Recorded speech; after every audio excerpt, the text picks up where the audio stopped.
Doctor B R. Ambedkar ರವರ ಕಂಚಿನ ಪುತ್ಥಳಿ ಅನಾವರಣ ಕಾರ್ಯಕ್ರಮ. ದಲಿತ ಸಂಘರ್ಷ ಸಮಿತಿ ಭೀಮಮಾರ್ಗ ರಾಜ್ಯ ಸಂಚಾಲಕರಾದ ಬಿ.ಎನ್. ವೆಂಕಟೇಶ್ ಅವರ ನೇತೃತ್ವದಲ್ಲಿ ಮಹದೇವಪುರ ಕ್ಷೇತ್ರದ ಕನ್ನಮಂಗಲ ಗ್ರಾಮದಲ್ಲಿ ಅದ್ದೂರಿಯಾಗಿ ನಡೆಯಿತು.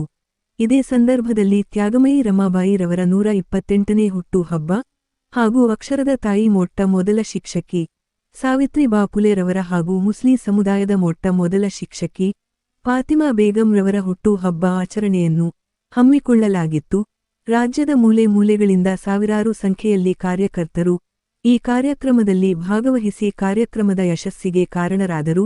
ಮುಖ್ಯ ಅತಿಥಿಗಳಾಗಿ ಮಾಜಿ ಸಚಿವ ಎಚ್. ನಾಗೇಶ್, ಸಮೇತನಹಳ್ಳಿ ಸೊಣ್ಣಪ್ಪ, ಯಲಗೊಂಡಳ್ಳಿ ರಾಧಾಕೃಷ್ಣ, ಕನ್ನಮಂಗಲ ಗ್ರಾಮ ಪಂಚಾಯಿತಿ ಅಧ್ಯಕ್ಷ ಯಲ್ಲಪ್ಪ ಸೇರಿದಂತೆ ಇನ್ನೂ ಅನೇಕ ಗಣ್ಯರು, ದಲಿತ ಸಂಘರ್ಷ ಸಮಿತಿ ಭೀಮಮಾರ್ಗದ ಪದಾಧಿಕಾರಿಗಳು ಈ ಕಾರ್ಯಕ್ರಮದಲ್ಲಿ ಪಾಲ್ಗೊಂಡು ಕಾರ್ಯಕ್ರಮವನ್ನು ಯಶಸ್ವಿಗೊಳಿಸಿದರು.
ಒಂದು ಹೆಮ್ಮೆ ತರ್ತಕ್ಕಂಥ ಸಂಗತಿ.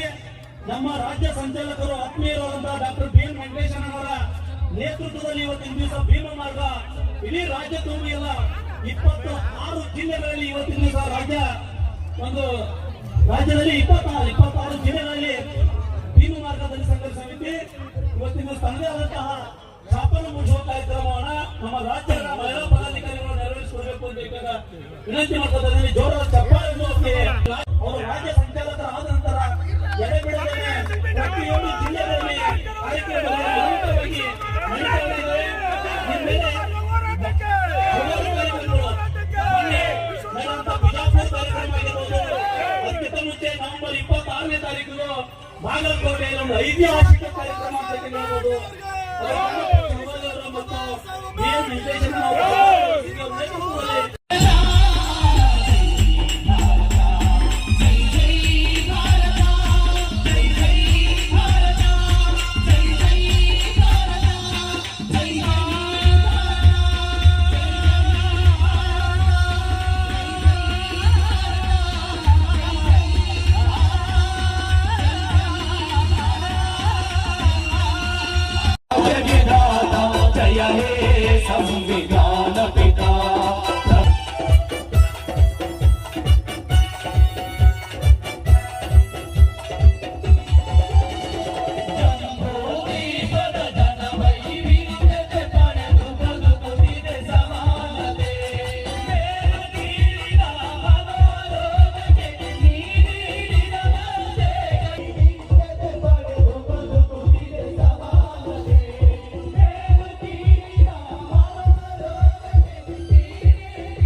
ಹಂಚಿಕೆ ಮಾಡ್ತಾರ. ಸುಮಾರು ಜನ ತಂದಿದ್ದಾರೆ.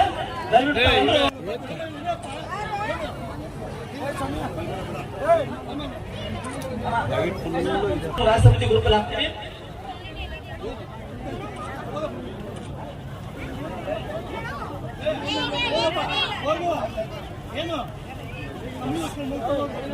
ಮತ್ತು 5 ಜನ ವಿದ್ಯಾರ್ಥಿಗಳು ಬರಬೇಕು.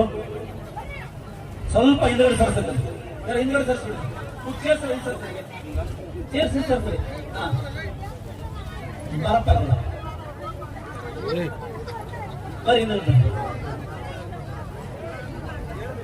ಎಲ್ರಿಗೂ ಕೊಡ್ತಾರೆ. ದಯವಿಟ್ಟು ವಿತರಣೆ ಮಾಡ್ತಾ ಇದ್ದಾರೆ. ಸಿದ್ಧಾರ್ಥನ ಸಿಂಗ್ ಅವರ ವೇದಿಕೆ ಮೇಲೆ ನಿಮ್ಮ ಬಸ್ ಅಲ್ಲಿ ನಿಮ್ಮ ಜಿಲ್ಲಾ ಪದಾಧಿಕಾರಿಗಳು ತಂದು ನಿಮ್ಮ ಬಸ್ಸಿನಾಗ ಕೊಡ್ತಾರೆ. ನೀವೆಲ್ಲರೂ ಬಸ್ಸಿನಾಗ ಕೊಟ್ಕೊಡ್ರಿ ಆರಾಮ್ಸರಿ. ಈಗ ಕಾರ್ಯಕ್ರಮ ಇದು ಇದೆ. ಸನ್ಮಾನ ಸಮಾರಂಭ ನಡೆದ ನಂತರ ಕಾರ್ಯಕ್ರಮ ಮುಗ್ತದ. ತಾವೆಲ್ಲರೂ ಬಸ್ ಅಲ್ಲಿ ನಿಮ್ಮ ಬಂದಂತ ಬಸ್ ಅಲ್ಲಿ ನೀವು ಕೂತ್ಕೊಂಡ್ರೆ ಅಲ್ಲಿ ಬಸ್ ಕಡೆ ಒಳಗಡೆ ಈಗ ಕೂತ್ಕೊಳ್ಳಿ. ಒಂದು 5 ನಿಮಿಷ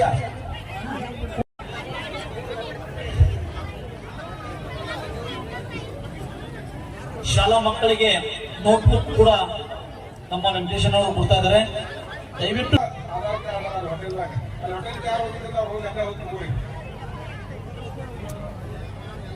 ಎಲ್ಲರೂ ಮಾಡ್ತಾರೆ.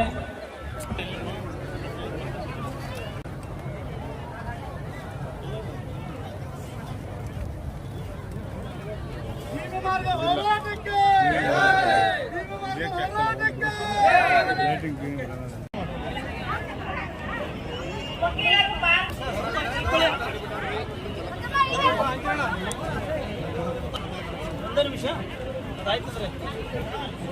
ಲೈಟಿಂಗ್ ಬರ್ತಾ ಇದೆ.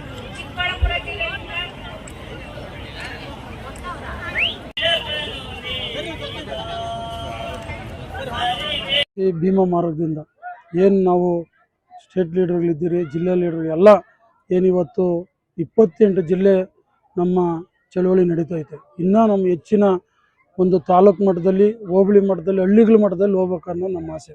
ಯಾಕಂದರೆ ನಮ್ಮ ಕನಸು ಸುಮಾರು ಒಂದು 30 ವರ್ಷದಿಂದ ಬಾಬಾ ಸಾಹೇಬರು ಕಂಚಿನ ವಿಗ್ರಹ ಕುಳಿಸ್ಬೇಕು. ಬಾಬಾ ಸಾಹೇಬರು ಕನಸನ್ನು ನಾವು ನೆನಸು ಮಾಡಬೇಕು. ಅವರ ಆಶಯಗಳ ದಾರಿಯಲ್ಲಿ ನಾವು ಹೋಗ್ಬೇಕು ಅಂತೇಳಿ ತೀರ್ಮಾನಗಳು ಹಾಕೊಂಡಿದ್ದೀವಿ.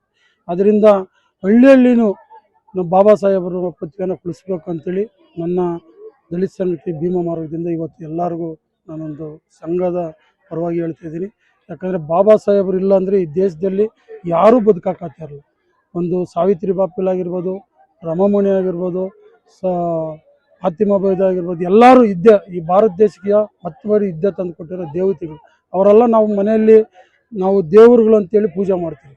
ಯಾಕಂದರೆ ನಮ್ಗೆ ಒಂದು ಆ ದೇವ್ರುಗಳಿಲ್ಲ ಅಂದರೆ ನಾವು ಆ ದಾರಿನಾಗ ನಡೆಯೋಕ್ಕಾಗ್ತಾಯಿರಲ್ಲ. ಅದರಿಂದ ಇವತ್ತು ಏನು ಕನಮಂಗಲ ಜೈ ಭೀಮ್ ನಗರದಲ್ಲಿ ನಾವು ಬಾಬಾ ಸಾಹೇಬ್ರ ವಿಗ್ರಹನ ಉಳಿಸಿದಿರಿ, ಇದನ್ನು ಎಲ್ಲ ಜಿಲ್ಲೆಗಳಲ್ಲಿ ತಗೊಂಡು ಹೋಗ್ಬೇಕಂತೇಳಿ ತೀರ್ಮಾನ ಹಾಕ್ಕೊಂಡಿದ್ರಿ. ನಾವು ಸುಮಾರು ಒಂದು 28 ವರ್ಷದಿಂದ ನಾವು ಇಲ್ಲಿ ಸುಮಾರು ಒಂದು 200 ಮನೆಗಳು ಕಟ್ಕೊಂಡಿದ್ರಿ. ನಮಗೆ ಹಕ್ಕುಪತ್ರಗಳು ಕೊಡ್ತಾಯಿಲ್ಲ. ಎಲೆಕ್ಷನ್ ಟೈಮಿಗೆ ಬರ್ತಾರೆ, ಭರವಸೆ ಕೊಡ್ತಾರೆ, ಏನು ಬೇಕೋ ಮಾಡ್ತೀನಿ ಅಂತಾರೆ, ತಿರುಗಿ ಮಾಡಲ್ಲ. ಆದರೆ ಪಂಚಾಯತಿಯಿಂದ ಒಂದು ಯಲ್ಲಪ್ಪ ಅನ್ನೋರು ಚೇರ್ಮನ್ರಾಗಿದ್ದಾರೆ. ಅವರು ಮೊದಲು ನಂಬರ್ ಆಗಿದ್ದರು. ಅವರಾದಾಗಿಂದ ನಮಗೆ ಒಂದು ರೋಡ್ದು ಆಗಿರ್ಬೋದು, ನೀರು ವ್ಯವಸ್ಥೆ ಆಗಿರ್ಬೋದು, ಕರೆಂಟ್ದಾಗಿರ್ಬೋದು ಎಲ್ಲ ಆಗಿದ್ದಾರೆ. ಮೊನ್ನೆ ಅಧ್ಯಕ್ಷರಾಗಿ 10 ದಿನ ಆಯ್ತು. ಅವರು ಬಾಬಾ ಸಾಹೇಬ್ ಋಣದಿಂದ ಅವರ ಆಸೆಯಿಂದ ಅಧ್ಯಕ್ಷರಾದಾಗಿಂದ 10 ದಿನದಲ್ಲಿ ಟೋಟಲ್ 12 ಬೋರು ನಮ್ಮ ಕಾಲೋನಿಗಳಿಗೆ ಹಾಕ್ಕೊಟ್ಟಿದ್ದಾರೆ. ಎಲ್ಲ ಬೋರ್ಗಳಲ್ಲಿ ನೀರು ಸಿಕ್ಕೈತೆ. ಮುಂದೆ ನಮಗೆ ಹಕ್ಕುಪತ್ರ ಕೊಟ್ಟಿಲ್ಲ ಅಂದರೆ ಸರ್ಕಾರ ವಿರುದ್ಧ ನಾವು ವಿಧಾನಸೌಧನ ಕುತ್ತಿಗೆ ಹಾಕೋ ಕೆಲಸ ನಾವು ಮಾಡ್ತೀವಿ. ಯಾಕಂದರೆ ನಮ್ಮದು 200 ಮನೆ ಅಲ್ಲ, ಈ ಮಹದೇವಪುರದ ಇದರಲ್ಲಿ ಸುಮಾರು ಒಂದು 2000 ಹಕ್ಕುಪತ್ರಗಳು ಬರಬೇಕು ನನ್ನ ಗಮನಕ್ಕೆ ಬಂದಂಗೆ. ಆಮೇಲೆ ಇಡೀ ರಾಜ್ಯದಲ್ಲಿ ನಮಗೆ ಅಂಬೇಡ್ಕರ್ ಭವನಗಳು ಜಾಗ ಮಾಡಿಕೊಡ್ಬೇಕು. ಆಮೇಲೆ ಅಂಬೇಡ್ಕರ್ ಭವನಗಳ ಕಟ್ಸ್ಕೊಡೋಕೆ ಸರ್ಕಾರ ಏನಾಯ್ತು ಅದು ತೀರ್ಮಾನಗಳು ತಕ್ಕಂಡು ನಮಗೆ ಮಾಡಿಕೊಡ್ಬೇಕು ಅಂತ ಹೇಳ್ತಾ ಇವತ್ತೆಲ್ಲ ನಮ್ಮ ಜಿಲ್ಲೆ ಸ್ಟೇಟು ಎಲ್ಲರಿಗೂ ಭೀಮ ವಂದನೆಗಳು ಹೇಳ್ತಾ ಡಾಕ್ಟರ್ ಬಿ ಎನ್ ವೆಂಕಟೇಶ್, ರಾಜ್ಯ ಸಂಚಾಲಕರು. ಜೈ ಭೀಮ್, ಜೈ ಭಾರತ್ ಮಾತಾ.